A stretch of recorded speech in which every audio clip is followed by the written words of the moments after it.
connu. Éphésiens 6 au verset 10.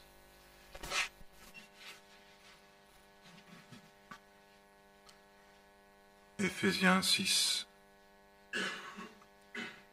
au verset 10. Au reste, fortifiez-vous dans le Seigneur et par sa force souveraine. Revêtez-vous de toutes les armes de Dieu, afin de pouvoir tenir ferme contre les manœuvres du diable. Car nous n'avons pas à lutter contre la chair et le sang, mais contre les principautés, contre les pouvoirs, contre les dominateurs des ténèbres d'ici-bas, contre les esprits du mal dans les lieux célestes. C'est pourquoi prenez toutes les armes de Dieu, afin de pouvoir résister dans le mauvais jour et tenir ferme après avoir tout surmonté. Tenez donc ferme. Ayez à vos reins la vérité pour ceinture, revêtez la cuirasse de la justice, mettez pour chaussures à vos pieds les bonnes dispositions que donne l'évangile de paix, prenez en toutes circonstances le bouclier de la foi, avec lequel vous pourrez éteindre tous les traits enflammés du malin. Prenez aussi le casque du salut et l'épée de l'esprit, qui est la parole de Dieu. Priez en tout temps par l'esprit, avec toutes sortes de prières et de supplications. Veillez-y avec une entière persévérance. Priez pour tous les saints, et aussi pour moi, que la parole, quand j'ouvre la bouche, me soit donnée pour faire connaître avec hardiesse le mystère de l'Évangile, pour lequel je suis ambassadeur dans les chaînes, et que j'en parle hardiment, comme je dois en parler. Et j'aimerais ajouter deux autres passages. D'abord, dans le livre de l'Exode, au chapitre 14. Il s'agit de l'épisode où Israël sort d'Égypte et où les Égyptiens vont poursuivre le peuple qui se retrouve entre la mer et l'armée de Pharaon. Donc on peut lire Exode 14 au verset 10. Le Pharaon approchait. Les Israélites levèrent les yeux et voici que les Égyptiens s'étaient mis en marche derrière eux. Et les Israélites furent remplis de crainte et crièrent à l'Éternel.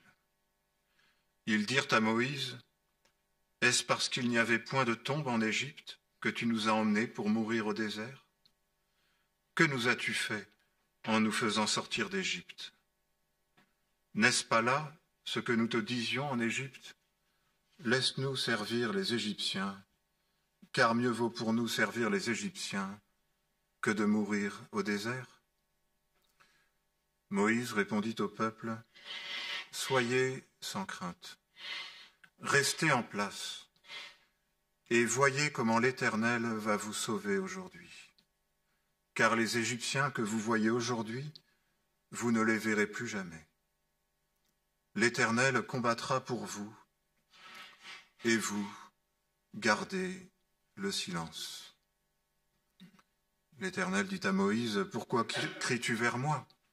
Parle aux Israélites, et qu'ils se mettent en marche. Toi, lève ton bâton, étends ta main sur la mer et fends-la. Les Israélites entreront au milieu de la mer, à pied sec. Quant à moi, je vais endurcir le cœur des Égyptiens, pour qu'ils y entrent derrière eux. Je serai glorifié par le moyen du Pharaon et de toute son armée, de ses chars et de ses cavaliers. Et les Égyptiens reconnaîtront que je suis l'Éternel, quand j'aurai été glorifié par le moyen du Pharaon, de ses chars et de ses cavaliers. »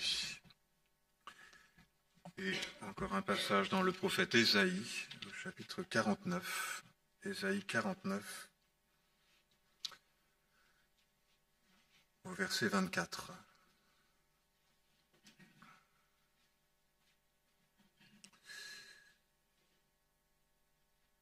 c'est une interpellation, il semble, dans le contexte du texte, ce sont les nations étrangères qui ont pris les enfants de Dieu captifs et qui s'interrogent avec arrogance.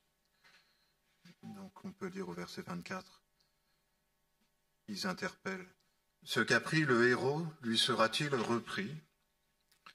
La capture du juste, ou ce qui a été pris sur le juste, échappera-t-elle? Oui, dit l'Éternel, la capture du héros sera reprise, et ce qu'a pris le tyran échappera. Je combattrai tes adversaires et je sauverai tes fils. Je ferai manger à tes persécuteurs leur propre chair. Ils s'enivreront de leur sang comme de vin nouveau, et toute chair reconnaîtra que je suis l'Éternel, ton Sauveur, ton Rédempteur, le puissant de Jacob. Voilà, jusqu'ici pour la lecture.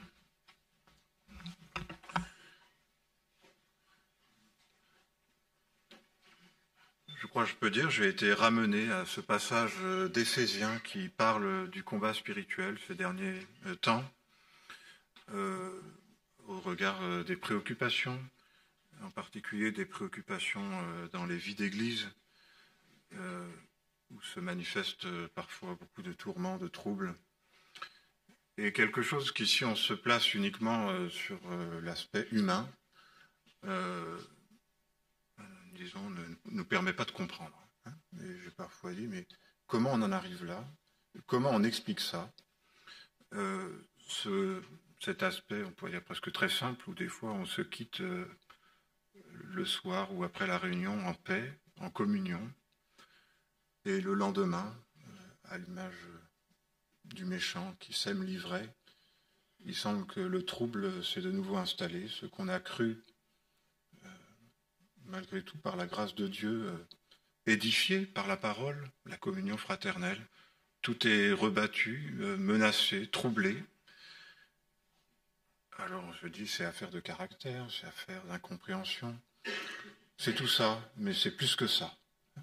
Je me suis dit, mais c'est pas possible, il y a quelque chose. Voilà. Et on est par là, avec la connaissance de la parole, ramené à une réalité qui est celle du combat spirituel, qui nous dépasse, qu'on a bien du mal à percevoir, mais dont au bout d'un moment on est bien obligé de dire, mais il y a un problème, il y a quelque chose qui se manifeste, qui ne va pas. Je pense, je peux aussi dire ça au titre personnel. Je me faisais la réflexion il n'y a pas très longtemps. Je me rappelais que quand le Seigneur m'a appelé, ce que j'avais reçu, c'était « Jésus te confie une œuvre d'amour ». On connaît le chant, utile et béni jusqu'à son retour. Et en considérant la réalité du quotidien, je me disais, mais je ne me suis pas engagé pour ça. Je me suis engagé pour un service d'amour, pour prendre soin. Comment se fait-il que je me retrouve si souvent au milieu des conflits? Et quand je dis ça, je m'inclus vraiment dedans. Comment se fait-il que tout ne soit finalement souvent que trouble, tourment, problème, on pourrait dire. Je ne me suis pas engagé pour ça. Et peut-être même parfois l'envie de se démettre, la tentation. Et pourtant, c'est la réalité de la vie du chrétien.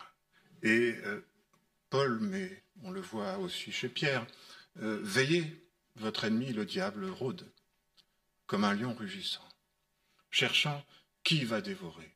Et évidemment, le Seigneur nous appelle, et il nous appelle par des cordages d'amour, et on peut dire heureusement que les premières choses qu'il nous demande, c'est d'aimer et de prendre soin. Mais en aspirant à ces choses, on va forcément aussi se retrouver en proie à l'œuvre du diable, dans nos propres cœurs, parce qu'il fait la guerre à l'Église, il fait la guerre aux enfants de Dieu. Et on peut se retrouver dans ce même trouble, mais je ne comprends pas ce qui m'arrive. pourquoi, enfin, je veux dire, on s'aime, on veut bien faire, on est sincère, et voilà que malgré tout s'introduit une réalité qui est spirituelle, qui nous dépasse, qui nous fait peur, on va y venir, qui nous trouble. Et si on se contente de considérer que mon problème vient de mon frère, mon problème vient de celui qui est mon voisin dans l'église, ben un coup ça va être lui, un coup ça va être un autre, et Paul dit, mais on n'a pas à lutter contre la chair et le sang, mais contre les principautés et les pouvoirs. On est replacé donc devant quelque chose qui va au-delà de ce qu'on perçoit avec notre pensée humaine, mais qui a une dimension qui est spirituelle. Je vous dis, j'ai presque honte, je me suis senti ramené à ces choses. Évidemment, quelle surprise. On connaît tous ce texte. Certainement, on y a été ramené régulièrement. Mais il est ici question des ruses du diable, de ses manœuvres. Et je dois bien reconnaître pour ma part que peut-être la première ruse, et je pense que c'est vérifié aussi par la parole, la première ruse du diable, c'est de nous faire oublier qu'il existe, de nous ramener à des considérations qui sont très humaines, terrestres, charnelles, de sorte qu'on ne se préoccupe pas de lui, qu'on ne mesure plus cette dimension-là de la vie chrétienne, que l'on va venir à l'église, qu'on va s'engager dans un service, on pourrait dire à la manière de ce qu'on ferait dans n'importe quel travail, en oubliant qu'il y a là, au milieu de l'église, quelque chose de particulier. Et cette action du diable qui est rusée, qui se cache, qui se dissimule, qui laisserait presque croire, mais pas du tout. Hein, mais non, hein, ça n'existe pas. Et cette ruse qui va se manifester par la deuxième ruse, c'est que je suis surpris. Et c'est pour ça que c'est une humiliation.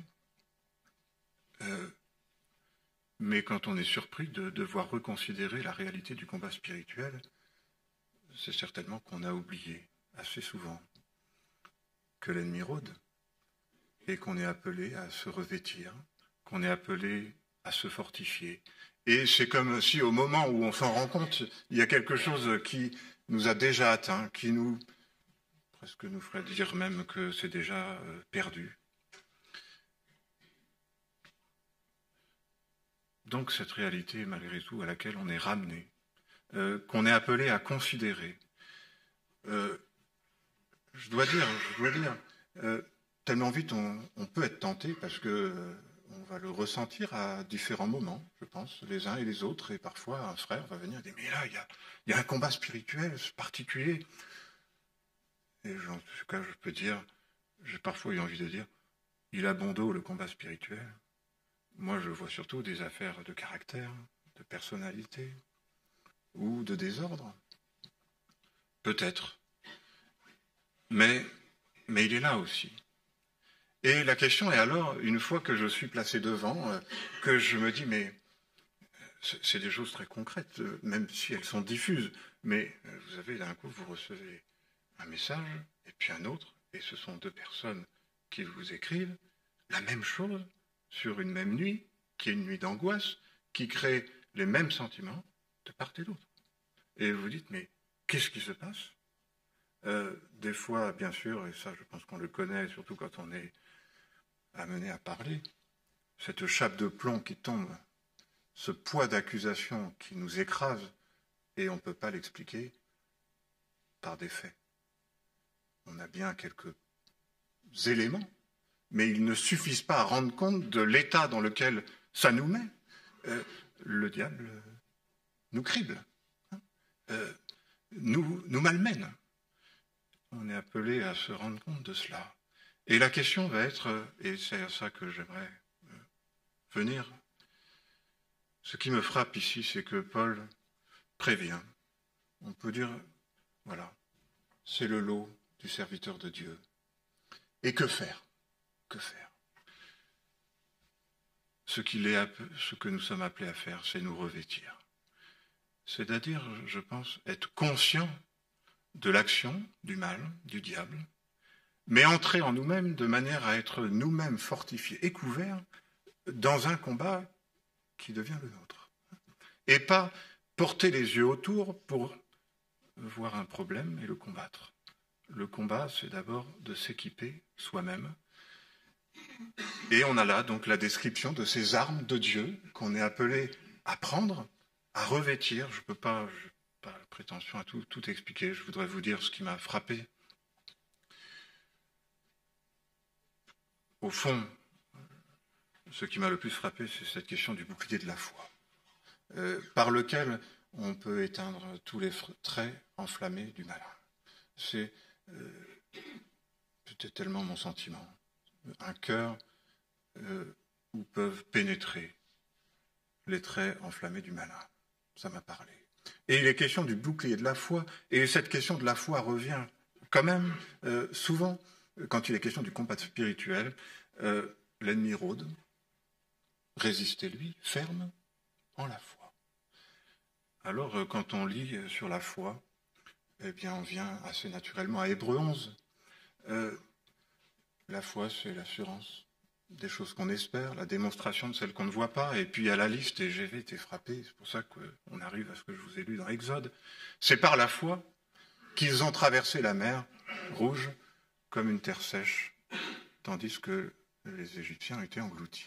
C'est par la foi. Alors on vient à ce passage de l'Exode. Peut-être je peux le dire déjà, mais le Seigneur attribue la foi, alors que bien souvent, à notre regard humain, on ne la voit pas vraiment. Peut-être le Seigneur peut nous attribuer la foi, bien que notre témoignage soit apparemment si pauvre. C'est l'œuvre de sa grâce. Mais qu'est-ce qui s'est passé ici?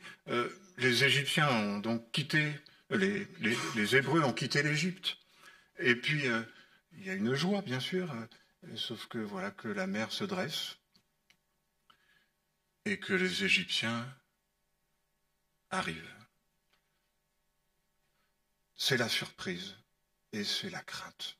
Quand le diable agit, il agit par ruse.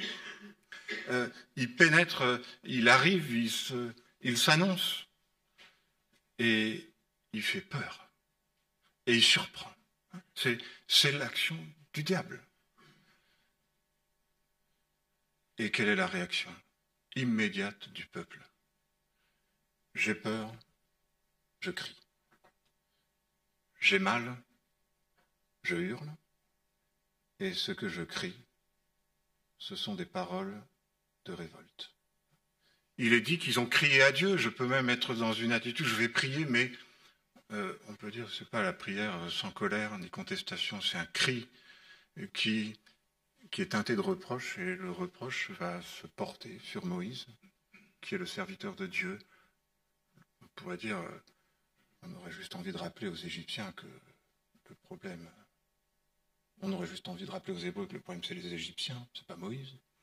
Mais voilà qu'il y a quelque chose d'une parole, il faut que ça sorte, il faut que ça se défoule, il faut que j'accuse. Dans le combat spirituel, dans ce combat qui se livre avec le diable, tellement vite ce qui va sortir par l'effet de la peur en réalité, de la crainte. C'est toutes sortes de reproches et je vais trouver des gens que je vais trouver comme les coupables. Mais la question n'était pas là.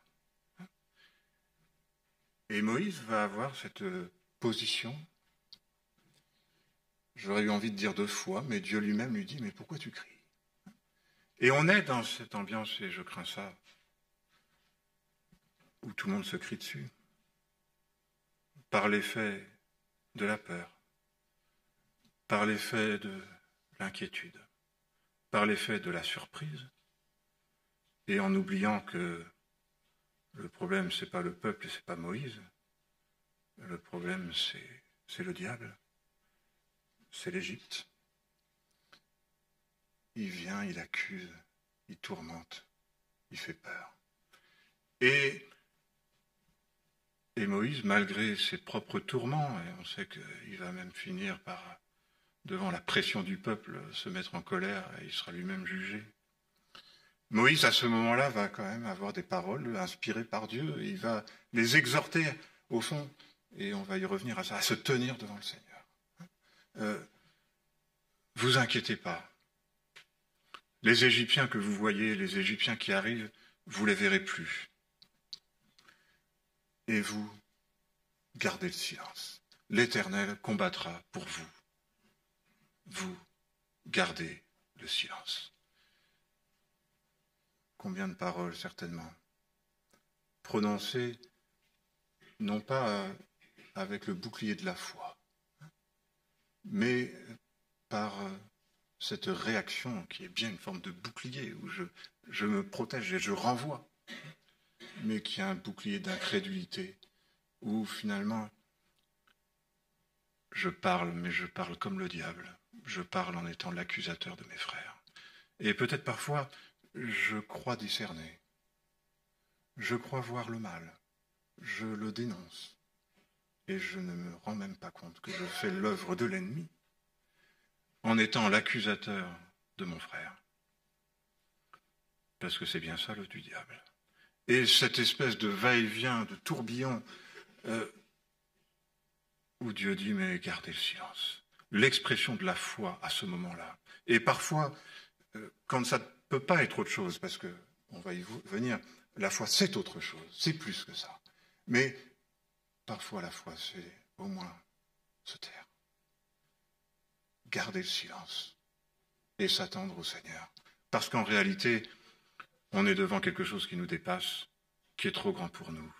Et il faut vraiment que le Seigneur intervienne. Et Dieu dit, il semble que le peuple a accepté cette orientation. Je ne sais pas combien de temps ils se sont tus.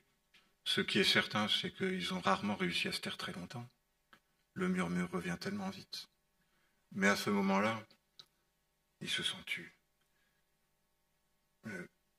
Combien de temps Dieu a-t-il mis pour demander à Moïse de brandir son bras et son bâton pour dresser la mer? C'est par la foi qu'ils ont traversé la mer. Dieu est plein de compassion, franchement. On a envie de dire, quel est le mérite d'avoir la foi quand la mer s'ouvre? Devant un tel miracle, devant une telle manifestation de sa puissance, et on est appelé à se fortifier par sa force toute puissante. Le Seigneur veut nous faire goûter et voir sa puissance. Parfois, il faut qu'on accepte simplement d'attendre en silence son secours, sachant que s'il n'intervient pas, on est vaincu, mais ayant la foi qui veut le faire. Mais je veux simplement, et ça m'a tellement marqué, à défaut de brandir le bouclier de la foi, je peux entrer dans tellement de luttes et surtout devenir un instrument du diable. Vouloir combattre le combat spirituel et en réalité en devenir l'instrument, malgré moi. Il y a quelque chose dans cet enseignement de l'Exode, je crois, qui nous invite, qui nous exhorte. J'ai lu aussi ce passage dans le prophète Ésaïe. J'ai envie de dire, c'est un peu plus loin.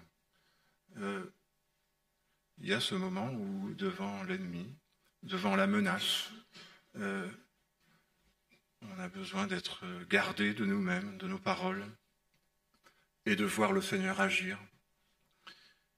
Et dans le prophète Ésaïe, dans le contexte de ce passage, il y a quelque chose qui va encore un petit peu plus loin, puisque en réalité, le peuple d'Israël, à ce moment-là, a été, on peut dire, jugé pour son péché, pour son idolâtrie, pour son infidélité au Seigneur, au point d'être capturé, emmené, captif par des nations étrangères. Et là, on arrive à cette réalité qui peut-être est celle qui me touche personnellement le plus. L'ennemi rôde. On est appelé à le combattre avec les armes spirituelles.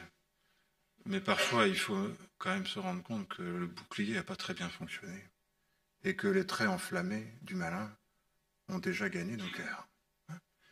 que la cuirasse de la justice, qui est l'œuvre de Jésus-Christ, qu'on confesse, avait bien des brèches, et qu'on est pris.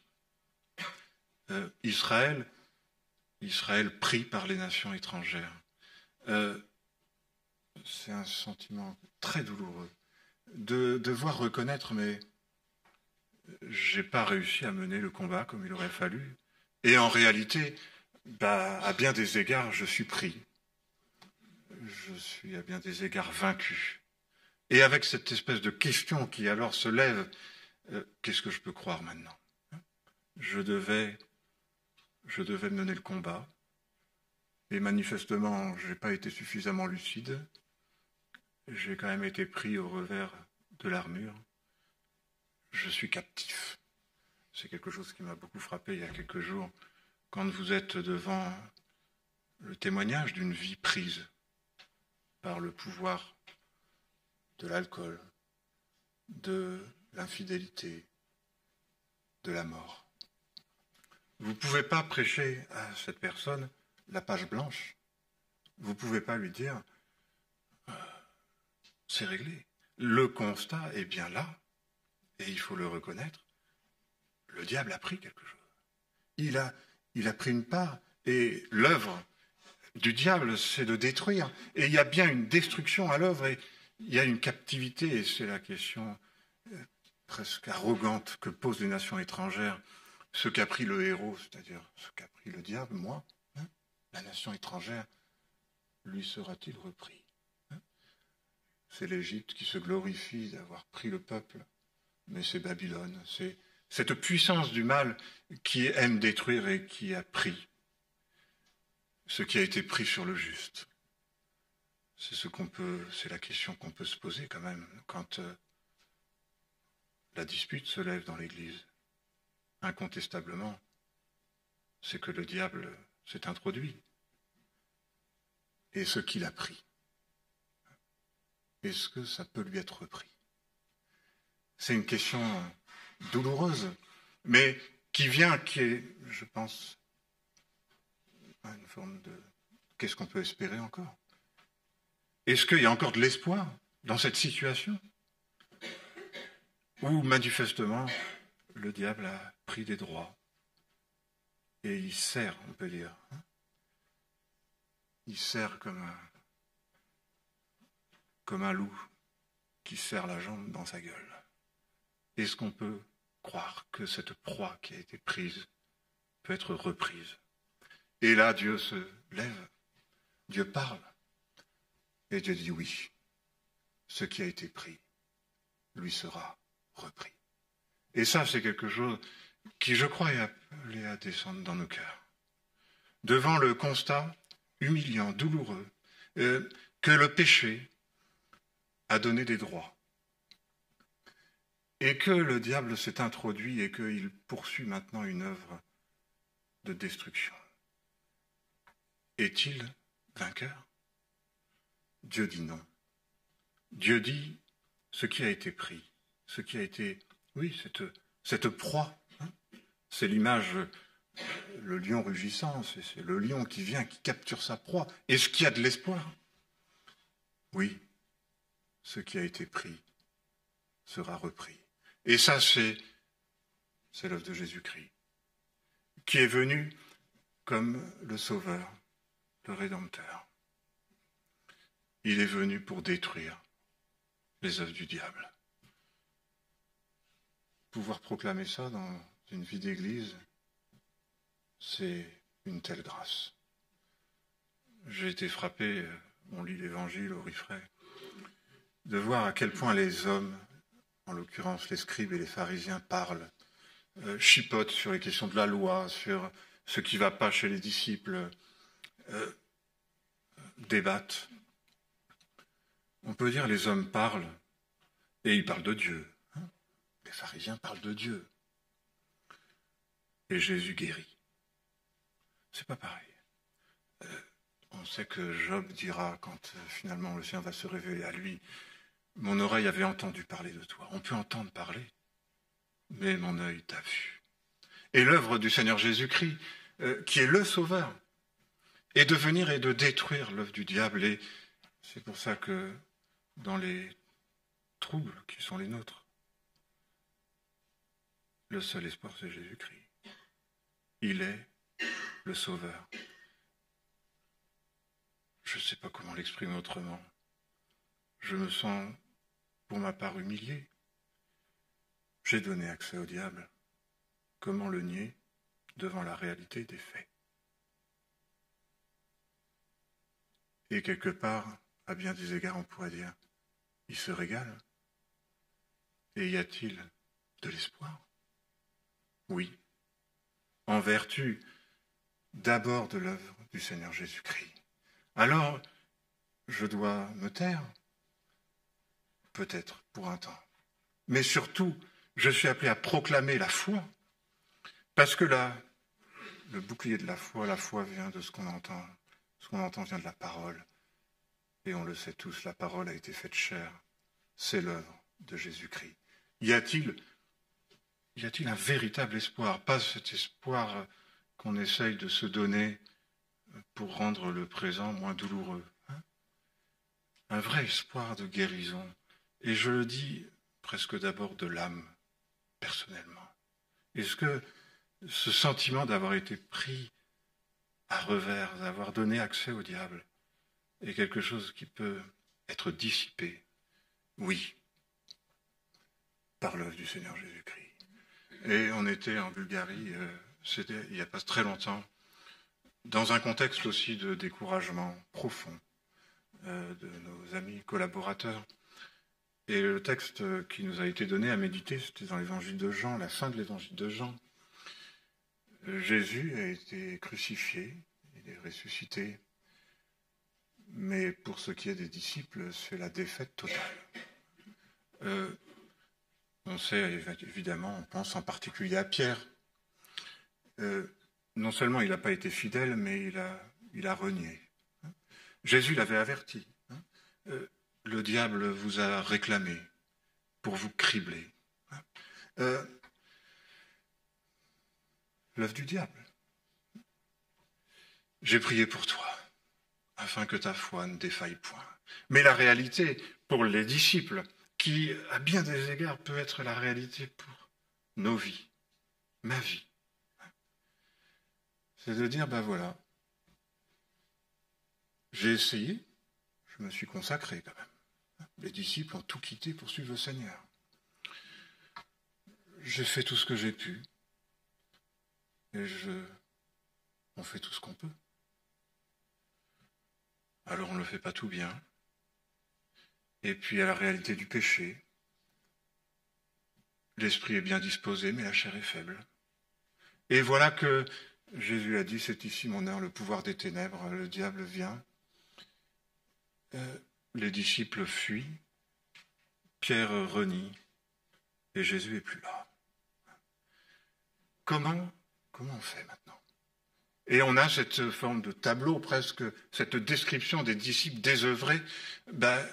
Ils n'ont plus que leurs yeux pour pleurer. On peut dire qu'ils peuvent faire maintenant l'exégèse de leurs erreurs, mais enfin, c'est pas ça qui va les ramener à la vie. Ils peuvent bien... Voilà, c'est de l'autopsie, quoi. J'aurais pas dû renier. Mais une fois qu'on a dit ça, on n'est pas sauvé encore. On n'est pas guéri. On n'est pas rétabli. On n'est pas réjoui. Et ce constat que je trouve terrible est de devoir dire, bah oui, on a manqué. Bah oui, on a laissé bien des failles. On sait que Pierre, et avec les disciples, dans ces moments-là, chacun réagit à sa manière, je pense. Il y a ceux qui dépriment. Et puis il y a des gens comme Pierre, certainement avait-il pas mal de tempérament. Ils disent, de toute façon, on va passer à autre chose, on va retourner à nos filets. Voilà, c'est raté.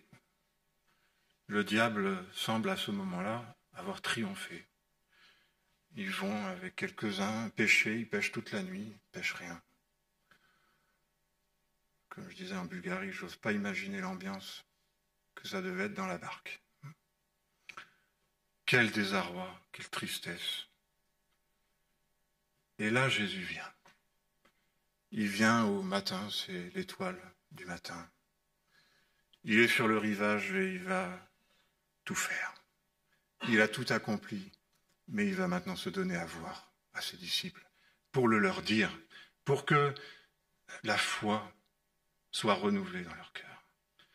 L'homme, tout ce qu'il sait faire, c'est tout gâcher, avoir ses yeux pour pleurer, et après diriger sa vie comme il peut, avec ses ressorts.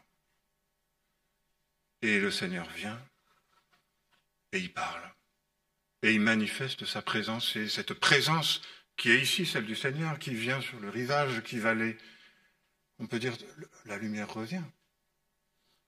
C'est le matin, il va leur dire de pêcher, de jeter le filet. Il y a déjà là un langage, puisque beaucoup des disciples qui sont ici avaient reçu leur appel exactement dans ce cadre-là. Il y a 2 pêches miraculeuses, et c'est au début du ministère des disciples ils avaient aussi rien pêché toute la nuit. Jésus leur a dit, jette, et que Pierre a dit, mais on n'a rien pêché, mais sur ta parole, on va jeter le filet. Et là, Jésus va dire, je vous ferai pêcheurs d'hommes. Un simple geste, une intervention, un secours, une parole, jeter le filet, qui s'accompagne d'un miracle. Les disciples ici vivent une expérience, mais ils sont surtout ramenés dans la présence du Seigneur. Et par cette parole, ramenés à leur appel et ramenés à cette réalité, mais ce qui a été pris, ce que le diable a pris, peut être repris. Et il peut être repris par l'œuvre du Seigneur Jésus-Christ. Il vient, il est la vie, il est la grâce. Et si je tourne mes yeux vers lui, et c'est pour ça, je ne peux pas me justifier, je ne peux pas me défendre. J'ai été pris à bien des égards, je suis défait. Mais il se révèle. Et celui qui a vu Jésus, a vu son Père, la manière dont Jésus est, là physiquement avec ses disciples, c'est la manière dont il nous parle par son esprit. Et il nous dit, tu es humilié, mais si tu regardes à moi, je peux te ramener. On sait que, je ne vais pas être trop long dans la lecture, on sait que de là va aussi ensuite suivre le dialogue entre Pierre et Jésus, puisqu'il va falloir solder cette réalité du péché, de l'infidélité, de la trahison qui pèse sur son cœur, sur sa conscience. C'est bien ça l'action du diable. Il tente, et puis une fois que le péché a été consommé, il accuse et il détruit. Et Jésus vient, il parle. Et que fait-il sinon rétablir Pierre dans sa vocation, paix, mes brebis. Mais Jésus vient, il vient sans reproche. Il vient et on retrouve toute cette réalité du combat spirituel, je trouve, et il leur dit ramenez les poissons. Et en fait, en réalité, tout est déjà prêt parce qu'il a déjà préparé le repas. Il y a déjà des poissons sur le feu. Je dois venir avec des paroles de repentance. Je dois venir et revenir au Seigneur. Mais je dois surtout me rassasier de son œuvre et proclamer sa victoire et communier avec lui. Et quand je suis placé au bénéfice de son œuvre, quand je suis comme renouvelé dans la foi, j'avoue, je suis travaillé par ça. S'il y a une chose qui m'a touché ces derniers temps au niveau du ministère, j'ai peur on pourrait dire qu'en m'écoutant parler, mais je pense que c'est une préoccupation pour nous tous, prédicateurs, j'ai peur que quand je parle, les gens entendent parler du Seigneur. Mais la vraie vocation, c'est de le donner à voir par le Saint-Esprit, par l'œuvre de la grâce. Et Jésus se donne à voir. Et c'est cette œuvre extraordinaire. C'est la mer qui s'ouvre, c'est Jésus qui est là, qui permet cette pêche miraculeuse, qui nourrit ses disciples. C'est parce qu'il se donne à voir que la foi est renouvelée et que de nouveau on peut grandir, comme à nouveau ce bouclier de la foi. Bien sûr, les disciples savaient que Dieu était tout-puissant et qu'il pouvait faire une pêche miraculeuse. Il faut reconnaître, on est des hommes, que de l'avoir vu les a quand même davantage renouvelés. Bien sûr que je sais que le Seigneur peut redonner vie à mon âme. mais j'ai quand même besoin qu'il le fasse. Et il veut le faire par le Saint-Esprit. Alors, ma préoccupation se détourne, je crois, de chercher où est le problème. Parce qu'une fois qu'on a fait ça, c'est un des aspects qui m'a frappé dans ce texte. Je ne veux pas en faire une étude trop stricte, mais nous n'avons pas à lutter contre la chair et le sang, mais contre les dominations, les pouvoirs, les puissances, les esprits du mal. Il semble qu'il y ait en réalité dans le monde du diable une grande diversité. Et j'ai envie de dire, si on voit un problème, il en viendra un autre. J'ai souvent pensé ça dans nos préoccupations de maison. Ça pourrait paraître ironique, ça l'est un peu, mais je dis, ça ne sert à rien de régler trop vite nos problèmes, parce qu'en réalité, ça laissera place au suivant. Le diable, s'il n'agit pas d'un côté, agit de l'autre. Et ma part n'est pas tant de chercher à lui faire la guerre que de me revêtir de ses armes, l'œuvre du Seigneur Jésus-Christ, son œuvre de salut, mais son œuvre d'amour, sa compassion. Parce que ce qui se manifeste ici, c'est l'amour du Seigneur qui fait grâce à des disciples infidèles, pécheurs, manquant de tout. On retrouve ça quand ils se disputent et ils sont là à se disputer pour savoir lequel est le plus grand. Il est obligé de les reprendre, il va les exhorter et c'est nécessaire. Et juste après, mais vous êtes ceux qui avez persévéré avec moi dans mes épreuves. Et c'est pourquoi je dispose du royaume pour vous. Quand par la grâce, on est ramené dans la présence du Seigneur, bien sûr qu'on est corrigé et repris et que c'est nécessaire. Et bien sûr que, je dirais, l'état dans lequel on se trouve ne peut pas nous dispenser de l'humiliation et de la repentance, bien sûr. Mais c'est dans la présence du Seigneur et en même temps qu'il nous corrige, il nous dit qu'il nous aime, il nous dit qu'il a tout préparé pour nous racheter et qu'il a compassion de nous. On parle du bouclier de la foi, je pensais à ce passage aussi. Sa fidélité est un bouclier. Ce qui peut nous revêtir et nous couvrir, ce qu'on peut, on peut dire brandir, c'est sa fidélité. Ce ne sont pas nos œuvres, mais c'est sa grâce. Et c'est notre prière, je crois on peut le dire, dans ces temps qu'on sait tous douloureux et humiliants, d'être chacun placé au bénéfice de cette fidélité, de cette grâce. Bien sûr qu'on sera amené à se repentir, mais c'est d'avoir vu le Seigneur. C'était l'expérience de Job. J'ai entendu parler de toi, je t'ai vu. C'est pourquoi je me repens. C'est de l'avoir vu qui l'a amené sur un chemin de repentance. Et quand je vais être renouvelé par lui, je vais pouvoir parler. Ça m'a frappé quand même, cette expression de la foi, vraiment à minima, on peut dire, tais-toi, quoi. Tais-toi parce que tu dirais n'importe quoi. Tais-toi, mais le Seigneur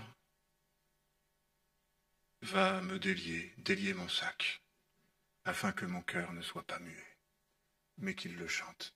Cette vie du Seigneur Jésus-Christ, cette révélation de sa grâce, de sa compassion, de sa bonté, qui n'enlève rien, on pourrait dire, à ce que je suis, mais qui me couvre, qui me lave, qui me purifie.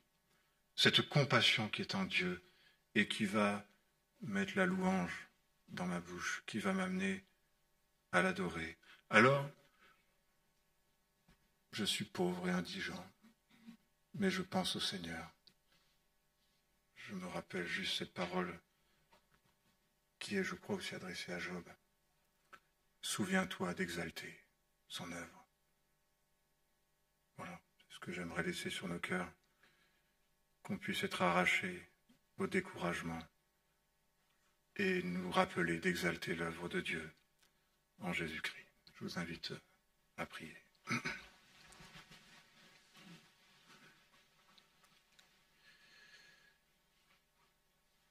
Seigneur, nous voulons regarder à toi. À bien des égards, il nous faut, et je voudrais vraiment le faire pour moi-même, à bien des égards, il nous faut reconnaître que nous avons été pris dans les pièges du diable, que ces traits enflammés ont pénétré nos cœurs. Seigneur, nous sommes à bien des égards et bien souvent à nous demander si ce qui a été pris peut être repris, s'il y a de l'espoir pour nos églises et pour nos âmes. Tu sais ce qui peut se lever dans nos cœurs comme découragement au regard de notre vocation et ce sentiment qu'après avoir fait beaucoup de choses, nous sommes en réalité défaits. Mais nous voulons recevoir ta parole et la brandir comme notre bouclier. Et ta parole dit que ce qui a été pris peut être pris. Et que ta grâce a le pouvoir de surabonder là où le péché abonde. C'est pourquoi nous voulons nous revêtir de ta justice et nous réclamer de ta fidélité, de ta bonté. Nous te bénissons pour l'œuvre du Seigneur Jésus-Christ, parce que quand nous étions sans force et connaissant notre perdition, notre misère, nous sachant dès le sein de notre mère des traîtres, il nous a tant aimés qu'il a donné sa vie pour nous. Et il vient à nous par la parole et par l'Esprit, avec grâce, pour nous rétablir dans le service. Seigneur, s'il te plaît, rends ces choses vivantes dans nos cœurs et rétablis-nous dans ta grâce. Seigneur, je voudrais vraiment te demander pardon pour mes péchés, mais je crois que tu me rappelles à ton service, que tu ne te repens pas de ton appel. Et c'est pourquoi je voudrais tout à nouveau me livrer à toi. Et je te prie de délier mon sac pour que mon cœur ne soit pas muet et qu'il te chante. Donne-nous, s'il te plaît, Seigneur, en tant qu'Église, de te chanter toujours, de proclamer ta victoire jusqu'au jour de ton retour. Au nom de Jésus.